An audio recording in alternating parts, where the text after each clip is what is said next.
Tahniah kami ucapkan kepada tuan-puan yang dah ambil langkah yang bijak untuk mulakan simpanan emas pertama di Public Gold. Tuan-puan adalah salah seorang daripada 1.7 juta penyimpan emas di Public Gold. Jadi, bila dah mulakan simpanan emas, apa yang tuan-puan perlu tahu? Yang pertama, tuan-puan boleh tambahkan simpanan tuan-puan pada bila-bila masa saja. Tuan-puan boleh konsisten pola simpanan setiap bulan, bahkan boleh pola simpanan setiap hari. Yang kedua, bila dah simpan gram emas dalam akaun Emascape, tuan-puan dah ada pilihan untuk keluarkan dalam bentuk fizikal.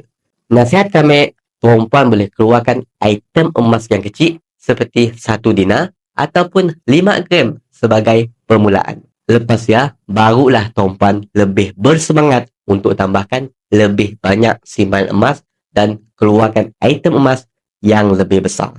Yang ketiga, tuan-puan perlu bingung tentang harga emas naik ataupun turun. Yang yang biasa macam ya, untuk 1 hingga 2 tahun. Simpanan emas tu adalah untuk jangka masa panjang, iaitu 2 tahun dan ke atas. Harga emas dan jangka masa panjang confirm akan naik. Persoalannya, berapa gram emas yang kita dah berjaya kumpul.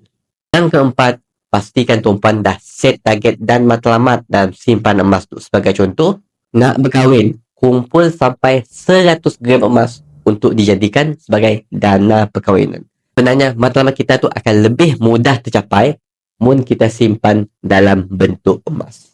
Yang terakhir, ilmu dalam simpanan emas tu adalah kunci kejayaan. Tuan-puan boleh datang ke seminar-seminar emas secara percuma dan belajar daripada speaker yang proven sukses dan ketahuilah rahsia kejayaan dalam simpanan emas.